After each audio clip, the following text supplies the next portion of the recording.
How's it? I hope that you are doing great. I hope that you are doing very wonderful today. Welcome to my channel.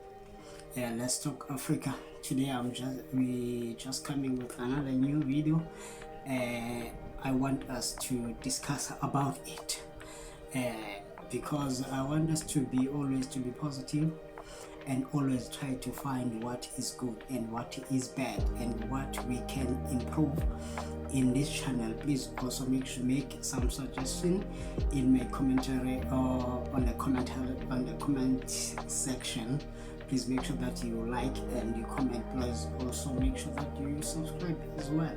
So in today's video we just want to talk about the general things that are happening in our country, South Africa.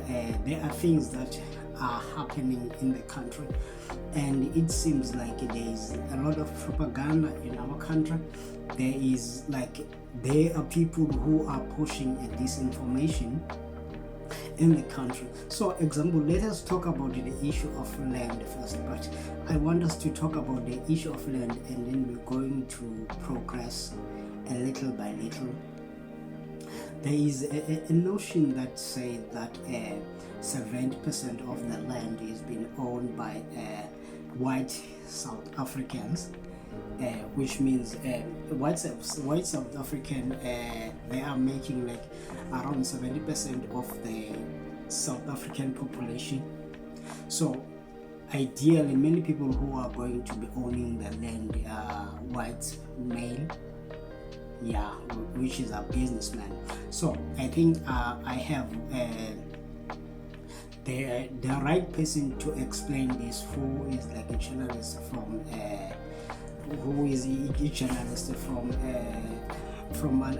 another media. It's not a mainstream media, but it's a very good media, that Daily Maverick. Let us just watch this video and we'll come back and comment, and we're gonna put another video and we're gonna talk about it. Thank you. There's one particular argument that people are deploying to make the claim that most land in South Africa is already in the hands of black people. It's being used to undermine efforts at land reform, culminating in the signing of the Expropriation Act, because it holds that there's no need to transfer land ownership because the land in South Africa is already fairly distributed by race. Since at least 2018, a claim doing the rounds on social media alleges that white people own only around 22% of South Africa's land. This claim has been circulating again now in the light of the recent tensions around the Expropriation Act. But is it true? I'm Rebecca Davis, senior journalist for Daily Maverick. Now, the first thing to note is that if white people did own 22% of South Africa's land, that would still be a disproportionate amount, given that the latest census from 2022 suggests that just 7.3% of the population is white. And the stats are further skewed if you take into account gender, which most of the current discussion doesn't. But white men, individually, are still much more likely to own land than white women. So when you're talking about the total white landowning demographic, it's likely to be significantly less than even 7.3% of the total population of South Africa. But let's look at the actual facts here. Something important is that there's very poor record keeping around land in South Africa. But the most comprehensive data set we currently have is from the November 2017 Land Audit Report. This report is the source of the 22% white ownership claim. Now, this is a flawed report. For one thing, it doesn't have any information about the ownership of land held by companies or trusts, which is probably quite extensive. So it doesn't include, for instance,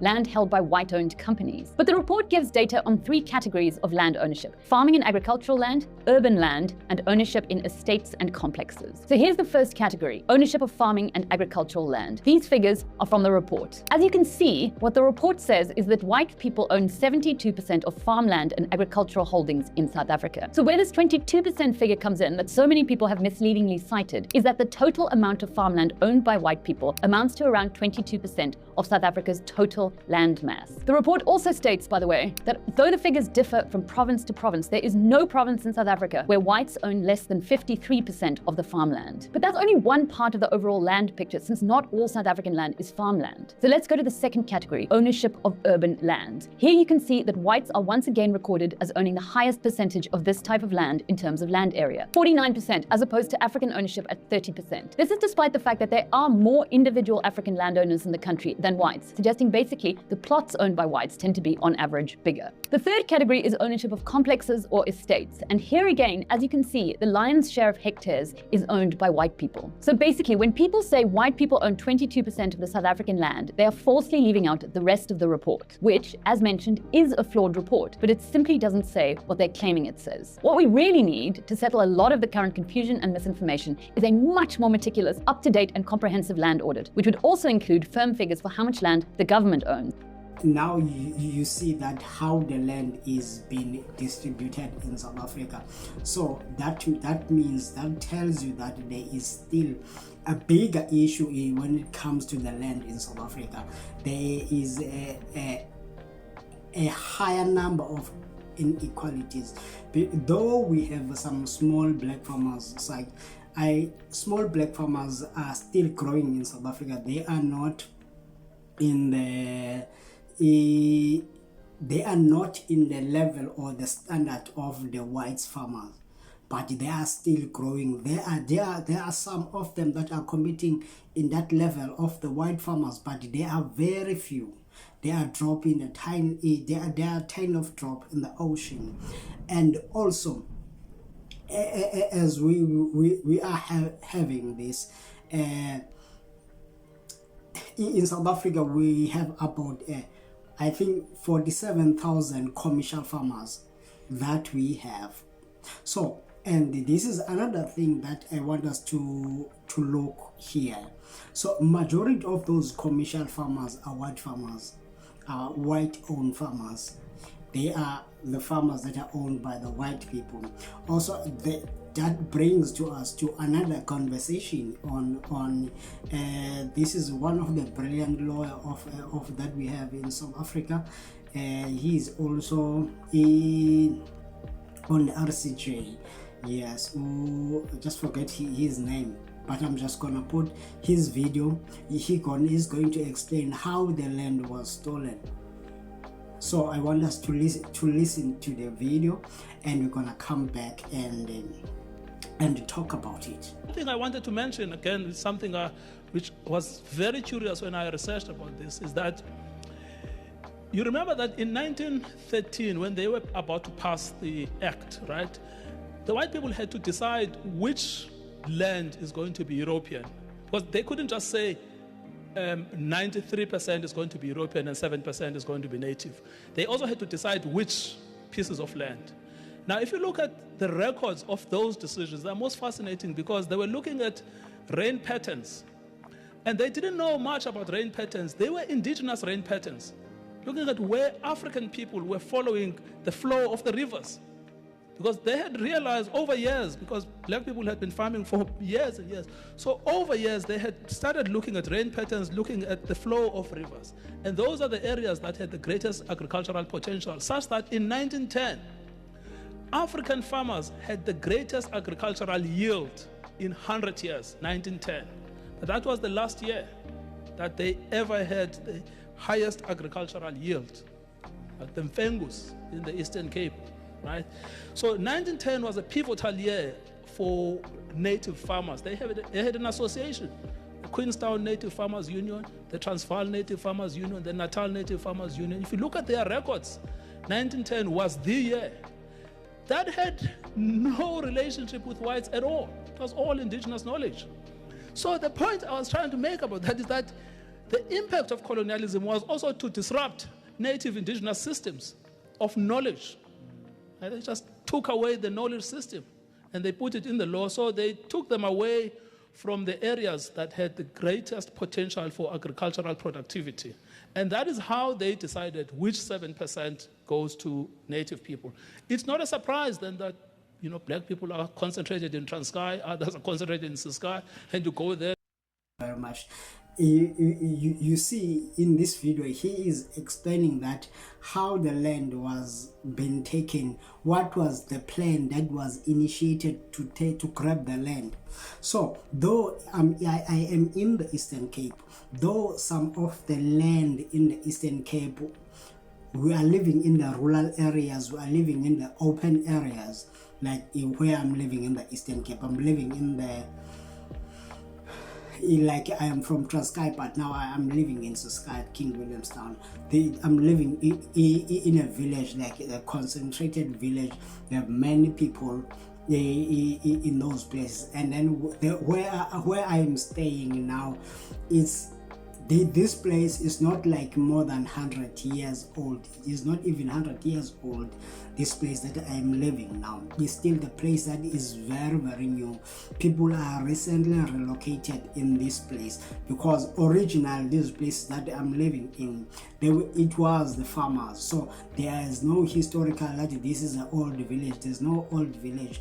So these were the farmers that were taken by the government of the apartheid, and then they use the land for themselves and for their people. And it comes to another conversation that I want us to see. Our government is trying to do anything possible to try to restitute, to try to correct the injustice that was done by the government of the apartheid. But it is very, very difficult to correct what was done, because the people who are the benefactors of that government, they are still benefiting from the government of apartheid, because they were given land, and then that land become a generational wealth for them. So maybe the land he was given to his great grandfather and his grandfather and his father, and to him find out is the 4th, 5th generation who are farming, you see. But when we check that the land is being taken from them, it does not mean that the land should be taken by force, but there must be a deliberate negotiation that must happen in South Africa between the landowners who own the land and those there are white farmers who own the land lawfully. There are the farmers who own the land unlawfully. So I think that there must be a deliberate conversation and willingness of restitution between the generation that is existing now. So which is, we are this generation, and the younger generation must find a way to make a restitution. So because what is happening, that the black people were, what was taken from them, it cannot be returned overnight, what was taken for them. For example, many people are saying that, many people are fighting Julius Malema when Julius Malema is talking about the land issue, when Julius Malema is saying that the land must go back to the people. And people are saying to find out that we are naive sometimes. We are not seeing like the point of Julius Malema that is making. The point is saying that the land must go back to the people. It does not mean that we cannot farm, but for a longest time we have been kept in the concentrated area that say that we cannot farm. As for me, I grew up in the village. We used to farm using cows. Like we used to have like maybe 12 span. I learned to hold a plow when I was very, very young, and we used to plant maize, like maize, and it was maize and watermelon and pumpkins and beans. So we'll put them in the same field, because we have like our plowers, like we have something we call a planter. A planter, there's a base where you put your manure, and then there's a base where you put maize. Where you put manure, you mix manure and fertilizer. Also, you mix with beans, with pumpkins, with more watermelon. Then that thing is gonna grow together. Yes. So I grew up in that situation, and then I know how to farm, like for homestead farm. So I can say those were homestead farm. So where I am from now, there are big fields where you can see that here there were people that were farming here, but they were farming for their home. They were farming for them to eat. It does not mean that they cannot farm commercially, because the opportunity was not given to them to farm commercially. They were farmers who farm for eating, and then they done that successfully. They were able to farm sheep, they were able to farm cows, and then they were able to farm goat, they were able to farm sheep. All those domestic animals that they were able to farm, our fathers, it was for home sustenance, it was for home keep up. But to them, the opportunity of farming commercial, selling their maize commercially, it was not given to them by the government. For example, where I grow up, people, they know the season of planting, of tearing the ground.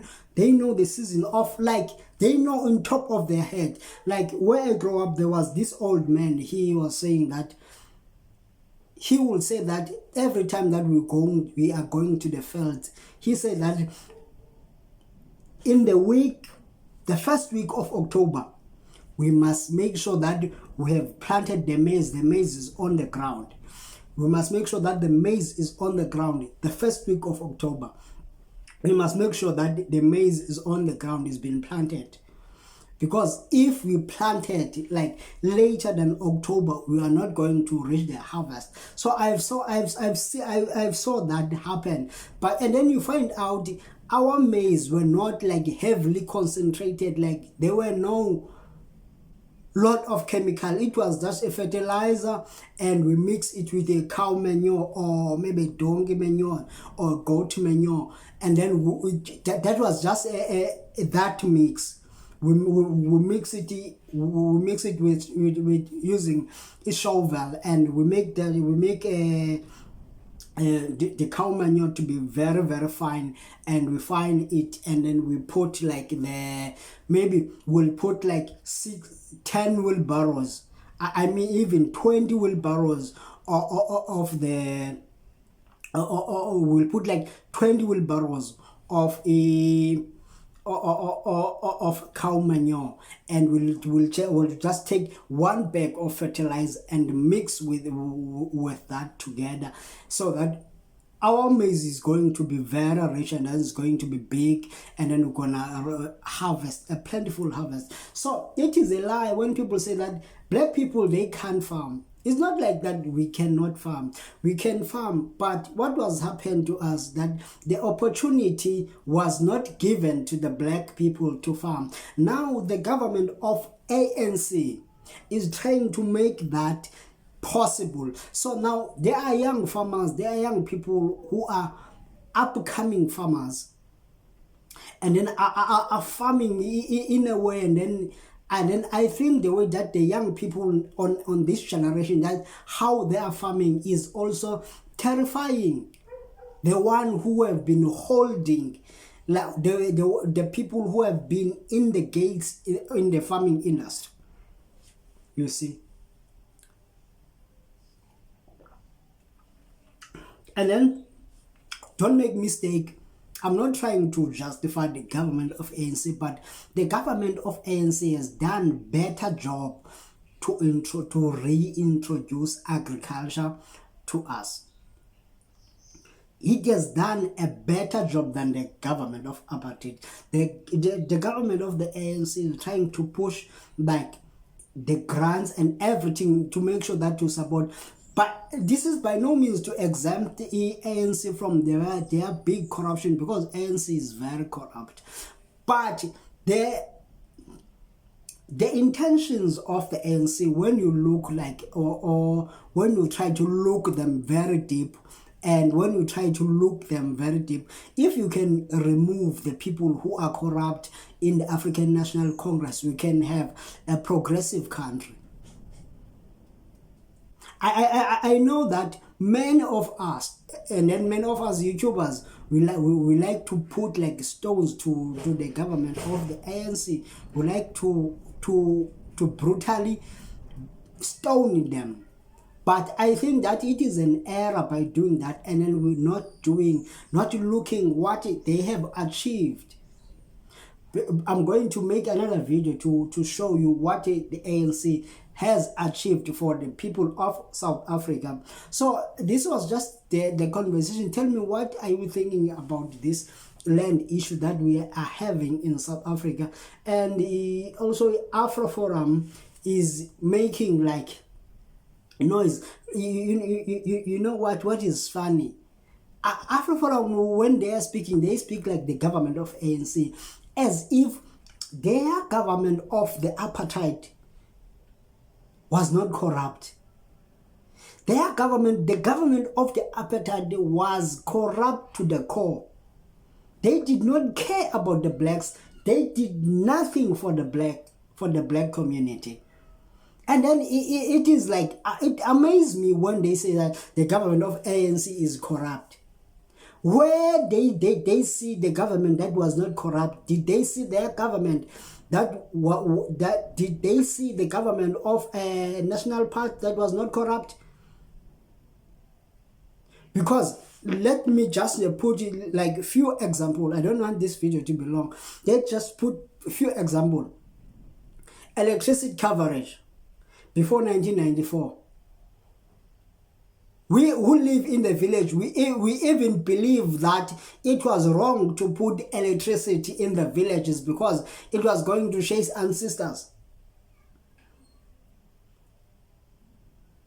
We even believe that it was wrong to put taps. It will make our because we have natural wells where I come from.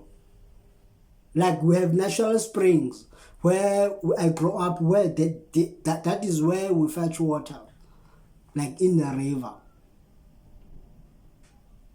You see, and the electricity was concentrated to the certain community. The health was concentrated to the certain community. The education was concentrated to the certain community, and everything that was good for human was concentrated to the certain community. You see, so I think these are the hard truth. But these are the things that we have to look. And also, before you throw the stone, you must look backwards. Before you throw the stone, you must not make a mistake of throwing the stone to the bridge that you're supposed to use to cross on other side. I'm not saying that the government of ANC is perfect. It's not perfect. They are doing like a terrible job. But it is better than the government of the apartheid. Some of us in our homes, we have RDPs, we have waters, like the things that we could not have. Like just I feel so glad. Like I'm just going to post another. I'm going to show you another pictures. Like here in this village, there are government is also building like RDP houses. You see, people who are living in the shack are moving in the RDP houses. So how beautiful is that? Thank you very much. I hope that you like and you subscribe. Thank you very much.